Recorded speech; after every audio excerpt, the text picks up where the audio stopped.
Hi Kenyan, and welcome to our first ever ARGITEK video series. Today I am very excited to converse with you into your professional life and your growth as Architect CEO and founder, and of course as a business architect. So first off, very first, light question: How are you?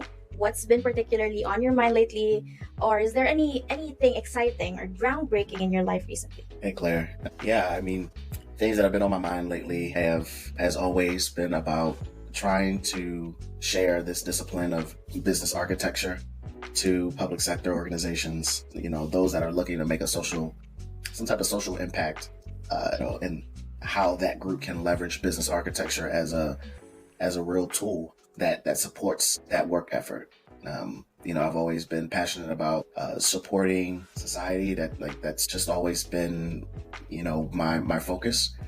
And to come across business architecture, to learn about it, to study it, and understand and witness just how impactful it can be in terms of being able to support change initiatives, strategy execution, and all is such a it's just a big deal.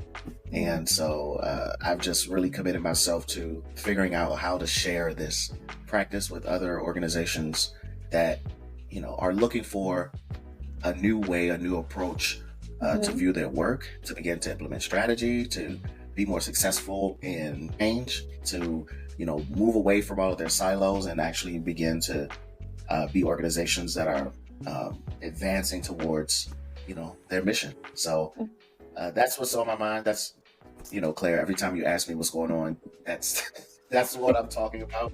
That's what I'm thinking about. And it's the same. It's the same this week. Awesome. Thank you for sharing that, Ken. It's always your purpose always moves me and is my inspiration also. So speaking of like having this like building change you mentioned, I want to start on doing or asking more on the internal things or process of architect. So regarding the creative process in architect, could you describe the initial stage of like idea generation? Like, how do you cultivate an environment that nurtures creative thinking in art? So it probably rests with this, mostly with this quote by Patrick Lencioni. And he basically says that any organization that's able to, organize their people in a way that gets them all moving in the same direction is like an invincible organization. And I wholeheartedly agree with that. I've been in many environments, work environments, where a lot of the challenge with moving forward has to do with the fact that people just are not on the same page, either in terms of their understanding or in terms of their philosophy or principles about what should be happening or the way in which something should be happening. And sometimes you may be surprised to realize that everybody does not have the same agenda, even when we're talking about creating social change, right?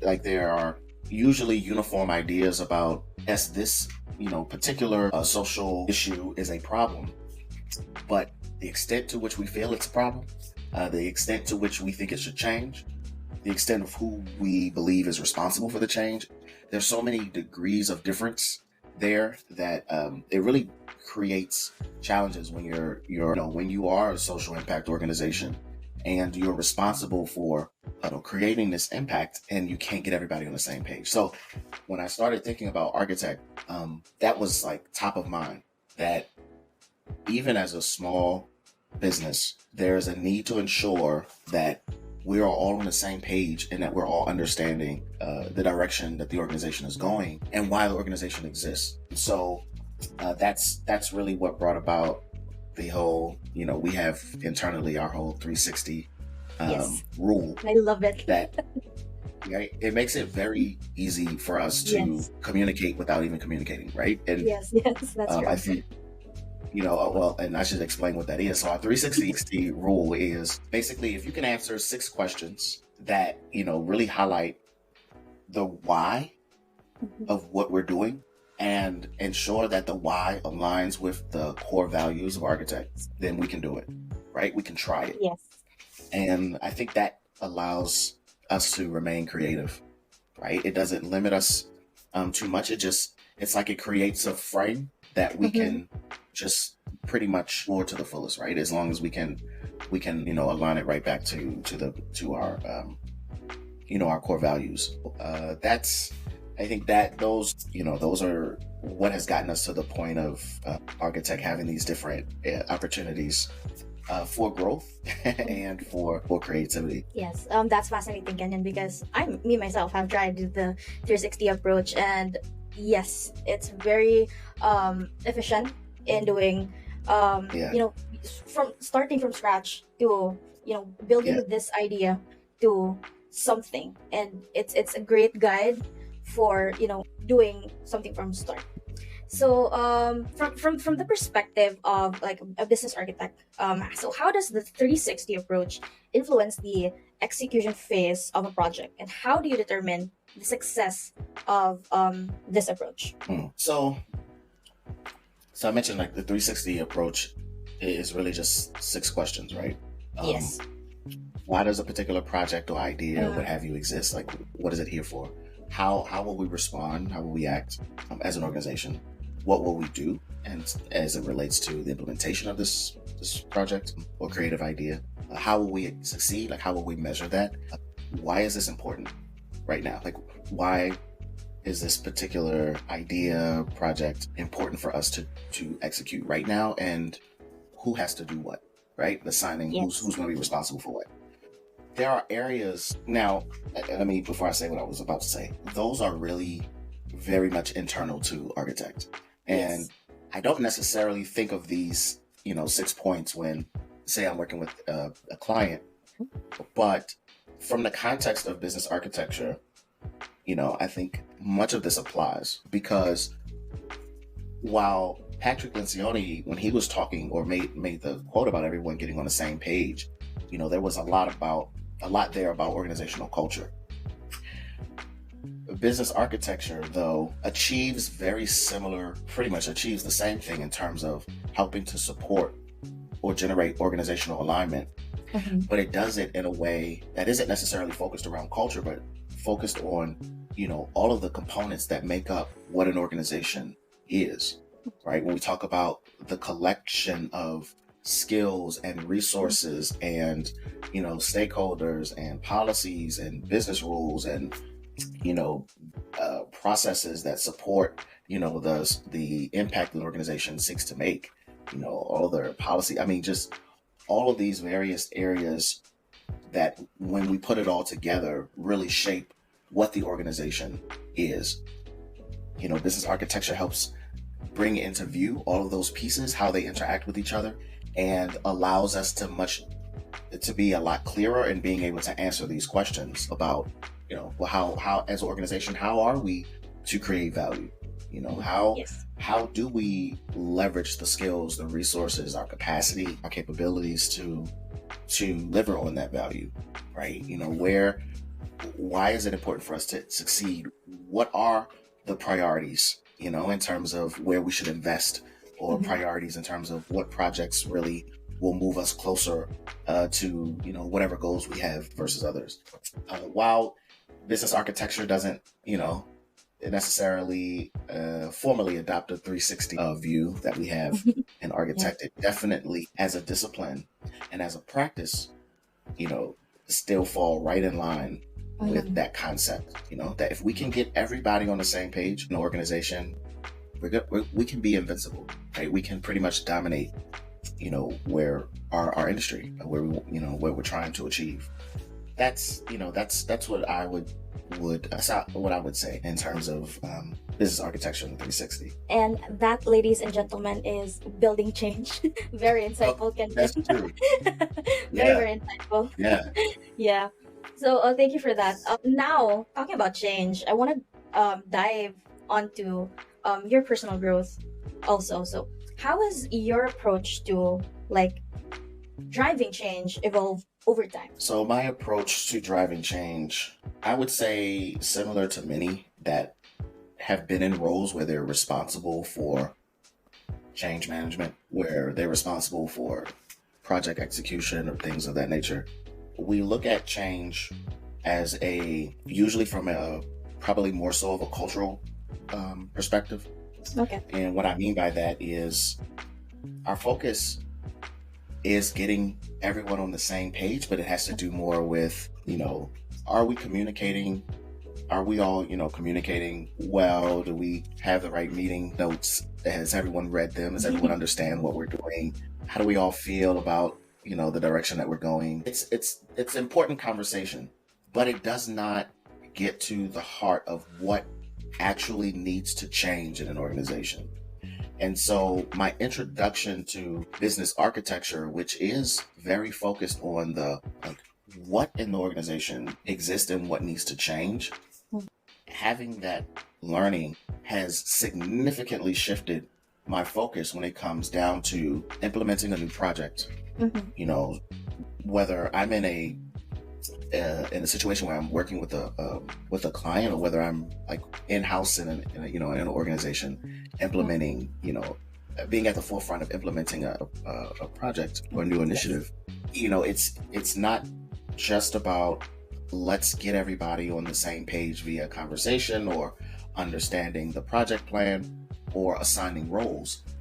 It's an actual assessment of the organization in a way that looks at the organization from various perspectives to say, how healthy is the organization to be able to even adopt whatever this change initiative is? So it kind of takes things it takes a step back, right? That before we even get into, now that we know what we want to do, let's execute. Let's take a step back and say, now that we know what we want to do, to what extent can the organization support what we're trying to do? Yes. And where there's a gap, let's focus the initiative, the project, the task that we need to execute on making the organization more viable to adopt the change. And that has been the major learning and the evolution that has happened for me when it comes to change. I have been on the end of many, failed change initiatives, and I'm on the data. So have many of us, right? Yes. But I have found business architecture to be a solution to this. I'm gonna keep working this discipline and this practice and continue sharing it in a way that can resonate with, our public sector, to say, hey, there's a solution out here. There's a way that we can start to think about our work that will help make these change initiatives a lot much more successful and impactful for us who are leading it, and for those that are partnered with us in the execution of it. So it's been a major shift. Just that nuance of, we're not just deploying initiatives because we've decided there's a new strategy we want to execute, but we're making the organization more viable to sustain whatever change we want to make. And that's a big shift. It's a big shift in thinking. It's a big shift in how we do work. Yes, great points, and I actually admire you for that continuous motivation for your personal growth. Now, looking ahead, mentioning major shifts, now I want to know, what you anticipate a major shift in the human service industry, and how is ARGITEK gearing up to either lead or adapt to these changes? Major shift in human service. I am always keeping an eye on politics, and I think major shift in human services will continue to come with new elections.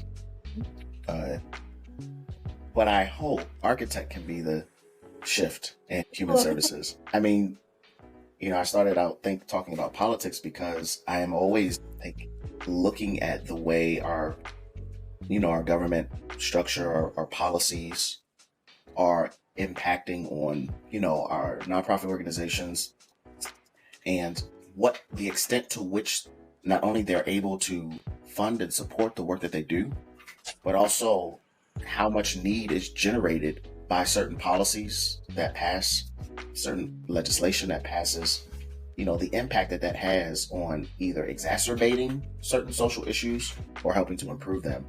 All of all of that legislation and the impact it has on our society affects the work of the public sector. Like that's why public sector is in business. So I'm always thinking about that, and I see, kind of what's coming down the pipe in terms of our elections as, what anyone in public sector organization has to keep an eye on in terms of trying to understand what the future looks like. But I'd like to position ARGITEK to be in a space to help future-proof public sector work, and not future-proof from the perspective of, let's fundraise and things like that, but future-proof from the perspective of let's be in a position as public sector organizations to be able to handle any type of change that presents, right? So, understanding or having the level of insight and transparency into the structure and value delivery of our organizations, to the extent that even if there is some type of regulatory change, legislative change, that greatly impacts either the extent to which we're able to serve our community or exacerbating maybe social issues, that we know exactly what we need to adopt or shift within our organization to meet that change, right? That as an organization, we do not succumb to what these external factors might be imposing on us. That's, so I would like to see ARGITEK really being what's new for the public sector. And I think that, we have something that is golden. This idea that we can actually leverage a discipline and a practice to help us be successful, create sustainability, to be able to maneuver change, to be able to execute strategy and be effective at it. I think those are all big deals that we have a solution for. Thanks for sharing, Kenyan. That's truly amazing. And now we've already talked about the change on your personal growth, change in the industry. Now, as we wrap up, looking to the future, what do you envision as the next big change in ARGITEK? Like, how do you see ARGITEK in probably the next big change in ARGITEK for probably the next two or 3 years? Yes. Well, I would like ARGITEK to have its first international speaking engagement, because I would like to see ARGITEK grow outside of the United States. I would like to see it have an impact on everywhere. I would like the opportunity to be able to share not only the discipline of business architecture to international audiences, but at a global scale, be able to become a voice in the public sector that is focused around being able to both manage change and find success in strategy execution. So that's, 2 to 3 years is not long, but we're already speaking globally, right now. Yes. Right? The connections are already there. Yes. And so, the global stage, Claire, the global stage. Yes, we're aiming for that, and I'm always rooting for you. I say that every single day. So, thank you, Kenyan. I know we'll reach that stage. Thank you so much for sharing your thoughts and insights today. As always, I'm really glad that we got to know you more as ARGITEK's pillar. So, thanks again, Kenyan, and I'll see you next time. Alrighty, thank you.